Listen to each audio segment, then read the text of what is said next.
မင်္ဂလာပါမနေ့ကကျွန်တော်အကောင့်မှာကျွန်တော်ဒီလိုကိုနဲ့ပုံစံတူတဲ့ကိုပိုင်စတေကာလေးတွေဘယ်လိုလုပ်ရမလဲဆိုတာကျွန်တော်ဗီဒီယိုလေးတင်ပေးမယ်လို့ပြောထားတာအဲ့ဒါဒီနေ့ကျွန်တော်ဒီလိုစတေကာလေးတွေဘယ်လိုလုပ်ရလဲဆိုတာကိုကျွန်တော်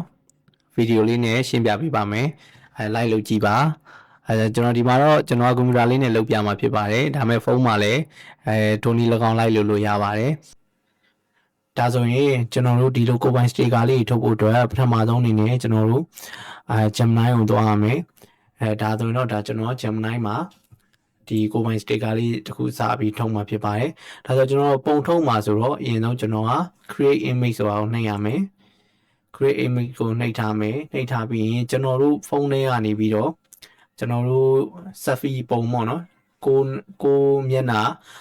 မျက်နှာလေးကြည်လင်ပြတ်သားပြီးတော့ထင်ထင်လင်းလင်းမြင်ရမယ် effect တွေမပါတဲ့ selfie ပုံတစ်ခုထည့်ပေးရမယ်ပေါ့နော်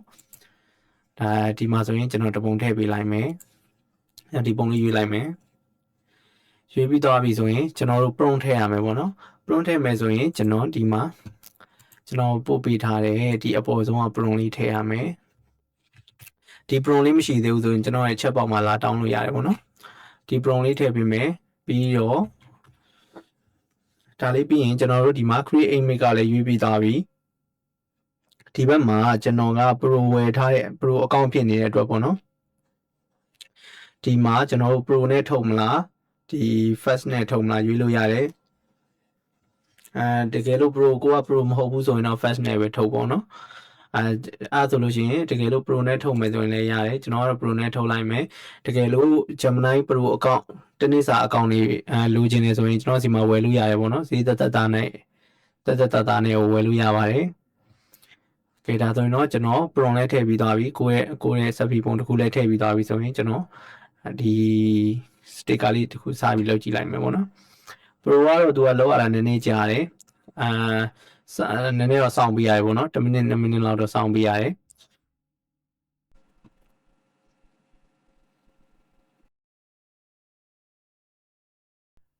ဒါဆိုလို့ရှိရင်ကျွန်တော်တို့ဒီမှာကျွန်တော်တို့နဲ့ပုံစံတူတဲ့ချစ်စရာကောင်းတဲ့ sticker ပုံလေးထွက်လာပြီပေါ့နော်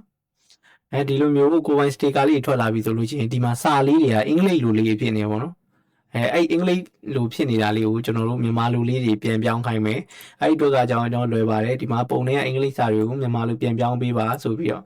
ကျွန်တော်စာလေးရိုက်ထည့်လိုက်မယ်ရိုက်ထည့်ပြီးတော့ create image နဲ့ပဲယူပြီးတော့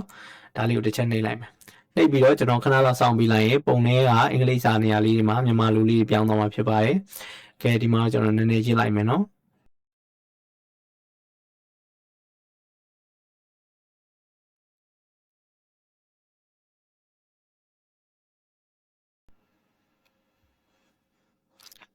ကဲဒါဆိုရင်တော့ကျွန်တော်ဒီမှာစီစရာကောင်းတဲ့စတစ်ကာပုံလေးထွက်လာပြီဖြစ်ပါတယ်ကျွန်တော်တစ်ချက်ဖွင့်ကြည့်လိုက်မယ်ပုံလေးကျွန်တော်ထည့်ပေးထားတဲ့မူရင်းပုံလေးနဲ့တကယ်တူတယ်ပေါ့နော်ကတ်တွန်းပုံလေးရဲ့ချစ်စရာလေးတွေဒါအဲ့ဆိုရင်ကျွန်တော်ဒီလိုပုံလေးရလာပြီဆိုရင်ဒီပုံလေးကိုကျွန်တော်တို့download လေးဆွဲလိုက်မယ်ကျွန်တော်ဒီမှာ download လေးဆွဲလိုက်မယ်ကျွန်တော်က file နေပါတခြားရွေးမှာမို့လို့ကျွန်တော်ဒီထဲကိုကျွန်တော် download ဆွဲလိုက်ပါပြီsticker လေး download ဆွဲပြီးသွားပြီဆိုရင်ကျွန်တော်တို့ကဒီ sticker လေးတွေကိုဒီလိုတပုံချင်းလေးတွေခွဲထုတ်ခြင်းတယ်ပေါ့နော်ခွဲထုတ်ခြင်းတယ်ဆိုလို့ရှိရင်ကျွန်တော်ကတော့ကြိုက်တဲ့ကျွန်တော်တို့ဒီ image editor software လေးနဲ့ခွဲထုတ်လို့ရတယ်အဲ့လိုမှမဟုတ်ဘူးဆိုလို့ရှိရင်ကျွန်တော်တို့photo editor software တစ်ခုဖြစ်တဲ့ကျွန်တော် Canva ကိုသုံးပါမယ်ဒါဆိုရင်တော့ကျွန်တော် Canva ထဲဝင်လိုက်မယ်ဝင်ပြီးသွားပြီဆိုရင်ကျွန်တော် Canva မှာဒီ square site 1080 square site project လေးတစ်ခုဖန်တီးလိုက်မယ်ပေါ့နော်ပြီးလို့ရှိရင်အဲ့ဒီမှာကျွန်တော်တို့ခုနလောက်ထားတဲ့ sticker ပုံလေးကိုကျွန်တော် upload တင်ပါမယ်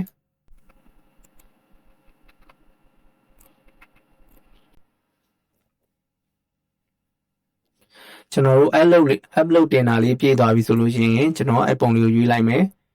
ရွေးပြီးသွားပြီဆိုလို့ရှိရင်ကျွန်တော်ဒီပုံလေးကိုနဲ့ချဲလိုက်မယ်ချဲပြီးတော့ကျွန်တော်ကဘာလုပ်မလဲဆိုရင်ဒီပုံလေးကိုဒီမှာကျွန်တော် crop ဖြတ်မယ်ပေါ့နော် crop ဖြတ်လိုက်မယ်ကျွန်တော်ဒီမှာဒီပုံလေးကိုကျွန်တော် crop ဖြတ်လိုက်ပါပြီနဲ့ဆန်လာလေးကြောင်းကျွန်တော်ဒီချလေးဖြတ်လိုက်မယ်နော်ပြီးရင်ကျွန်တော် time ကိုနှိပ်လိုက်မယ် ဒါဆိုလို့ရှိရင်ကျွန်တော်ဒီမှာ sticker ပုံလေးတစ်ခုရပြီဖြစ်ပါတယ်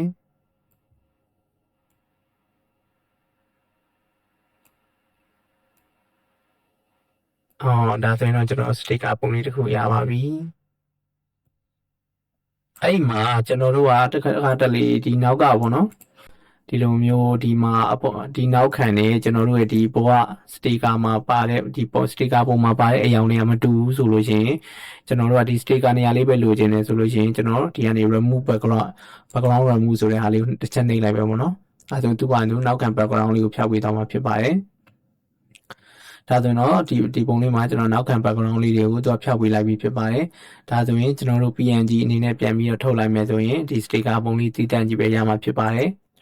အဲ့လိုပဲတခြားနောက်ထပ်ပုံလေးတွေကိုလည်းကျွန်တော်တို့ဒီလိုလေးတွေဖြတ်ထုတ်လို့ရပါတယ်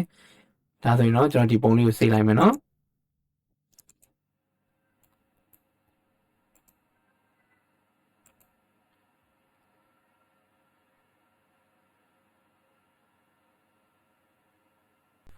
ဒါဆိုကျွန်တော်အဲ့ပုံလေးကိုသွားကြည့်မယ် desktop ပေါ်မှာဒီမှာတွေ့ပါပြီဒီလို sticker ပုံလေးရပြီဖြစ်ပါတယ်ကဲအားဆိုရင် like လုပ်ကြည့်ပါတကယ်လို့လုပ်ကြည့်လို့အဆင်မပြေဘူးဆိုရင်ကျွန်တော်ကိုချက်ပေါက်မှာလာပြီးတော့မေးလို့ရပါတယ်ဒီလို AI ကိုအသုံးပြုပြီးတော့ကျွန်တော်တို့လုပ်လို့ရတဲ့ပုံလေးတွေကိုဗီဒီယိုလေးတွေကိုကျွန်တော်လုံနည်းလေးတွေနောက်ထပ်ဗီဒီယိုအနေနဲ့တင်ပေးပါအောင်မယ်ကျွန်တော်ကောင်းလို့ follow ထားပါအားလုံးကျေးဇူးတင်ပါတယ်